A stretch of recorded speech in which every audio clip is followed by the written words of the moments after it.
کہ جہاں جبریل بھی پیچھے رہ گیا، جہاں شرق بھی نہیں تھا غرب بھی نہیں تھا، جہاں شمال بھی نہیں جنوب بھی نہیں، رب پکار رہا ہے ما دل صاحبکم وما غوا، ارے تمہارا ساتھی نہ بھٹکا نہ بھولا، بھٹکا بھی نہیں ہے بھولا بھی نہیں ہے، اسے خبر تھی کہاں جانا ہے، وہ راستے جانتا تھا۔ جبریل تو صرف اس لیے آئے تھے کہ آج پروٹوکول خاص دینا تھا، آج دنیا کو بتانا تھا کہ لوگوں یہ رسول تو روزانہ ان راستوں سے گزرتے ہیں، یہ راستے تو ان کے دیکھے بالے ہیں۔ یہی فرمایا میرے نبی صلی اللہ علیہ وسلم۔ صحابہ کرام نے دیکھا نبی صلی اللہ علیہ وسلم نے روزہ رکھا، افطار نہیں کیا، انہوں نے بھی افطار نہیں کیا۔ اگلے دن دیکھا آپ نے روزہ رکھا، افطار نہیں کیا، صحابہ نے بھی افطار نہیں کی۔ 3 دن لگاتار روزے رکھے، نبی صلی اللہ علیہ وسلم کو دیکھا آپ افطار ہی نہیں کر رہے، صحابہ نے بھی نہیں کیا۔ تیسرے دن آپ مسجد میں آئے تو صحابہ اکرام کوئی وہاں لیٹا ہے، کوئی وہاں بیٹھا ہے، آپ نے پوچھا کیا ہو گیا، یہ کمزوریاں کیوں ہیں؟ تو کہنے لگے یا رسول اللہ صلی اللہ علیہ وسلم، ہم نے آپ کی اقتداء میں جس طرح آپ نے روزہ رکھا ویسے ہی رکھا ہے، 3 دن سے روزہ کھولا ہی نہیں ہے۔ تو میرے نبی نے ارشاد فرمایا ایکم بمثلی، ارے تم میں سے میرے مثل ہے کون؟ یہ ہم سے نہیں کہا، یہ تابعین سے نہیں کہا، یہ کسی ولی سے نہیں کہا، اپنے صحابہ سے کہا ہے، جو تابعین تبا تابعین اولیاء کتب ابدال سب سے عظیم ہیں، ان سے کہا کہ تم میں سے کون میری مثل ہو سکتا ہے؟ جب صحابی میرے نبی کی مثل نہیں تو کوئی اور کیسے ہو سکتا؟ فرمایا تم میں سے کون میری مثل ہے؟ اور آگے آپ نے فرمایا رات میں اپنے رب کے پاس ہوتا ہوں، مجھے کھلاتا بھی ہے پلاتا بھی ہے۔ ارے تم زمین پر لیٹے ہوتے ہو، میں رات تو رب کے پاس ہوتا ہوں، وہ مجھے کھلاتا بھی ہے پلاتا بھی ہے۔ قرآن کہتا ما دل صاحبکم وما غوا، ارے میرا رسول یہ راستے جانتا تھا، اس لیے نہ گم ہوا راستہ اور نہ ہی بھولا ہے، جہاں جانا تھا لے کر آنے والا تو پیچھے رہ گیا۔ جبریل جو ساتھ دربان بن کر آیا تھا، جو لینے آیا تھا، سواری لے کر آیا، بڑے اہتمام سے ساتھ چلا، اسے بھی پیچھے روک دیا۔ بتانا یہی تھا لوگوں میرے نبی کی شان کا تم اندازہ نہیں کر سکتے، جہاں خیال بھی انسان کا گم ہو جائے میرے رسول کا وجود وہاں بھی گم نہیں ہوا۔ اس لیے اتنا راہ یاب رسول ہے کہ جہاں کچھ بھی نہیں تھا وہاں بھی قرب الہی میں کہاں پہنچنا ہے میرے رسول پہنچ گئے۔ میں اور آگے بڑھا تو ادھر سے آواز آئی اے محمد قریب آ جاؤ، میں اور قریب ہوا، پھر آواز آئی اے محمد اور قریب آ جاؤ۔ ایک مفسر نے یہاں بڑی خوبصورت بات کہی ہے، اس دن بھی محفل میں بھی ان کا جملہ کوٹ کیا کہ فدانا فتدلہ، وہ کہ قریب قریب ہوئے، یہ بھی قریب ہوئے وہ بھی قریب ہوا۔ تو انہوں نے کہا یہاں پر قربت رب کی طرف سے ہو رہی تھی، قریب وہی آ رہا تھا، انوارات اور تجلیات کے ساتھ رب میرے نبی کے قریب ہو گیا، اتنا قریب ہو گیا کہ کمان کے 2 سرے او ادنا، ارے تم جانتے نہیں اس سے بھی زیادہ قریب ہو گئے تھے۔ محبوب اور محب مل گئے، کائنات کا مالک اور وجہ تخلیق کائنات اب قربت میں ہیں، قریب تر چلے گئے۔ تو پھر رب پکارتا ہے فَأَوْحَىٰ إِلَىٰ عَبْدِهِ مَا أَوْحَىٰ، لوگوں اس قربت کے لمحے میں جو ہم نے چاہا اپنے محبوب کو عطا کر دیا۔ کیا کچھ ملا ہوگا ہم اور آپ سوچ بھی نہیں سکتے۔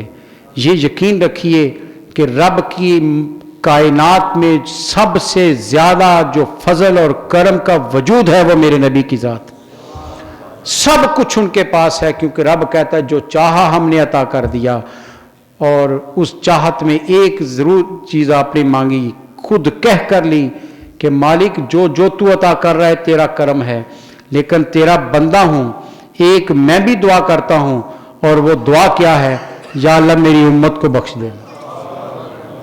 یہ یقین کر لیجئے اس قربت کے لمحے بھی میرے سرکار کے لب پر امت یاد رہی ہے۔ تو آئیے اس کریم رسول کے تذکرے اتنے کریں کہ وہ جو آسمان پر جا کر ہمیں نہیں بھولے، وہ یہاں بھی ہم پر اپنی کرم فرما دیں، اپنی رحمت کی مسکرا کر ایک رحمت کی نظر ہم پر کر دیں، تو سب کچھ بیڑا پار ہے۔ اللہ تعالیٰ مجھے اور آپ کو محبت رسول میں زندہ رہنے کی توفیق عطا فرمائے، نبی صلی اللہ علیہ وسلم کی سچی محبت عطا فرمائے، آپ کا ذکر مبارک کرتے رہنے کی توفیق عطا فرمائے۔ مولاي صل وسلم دائما أبدا على حبيبك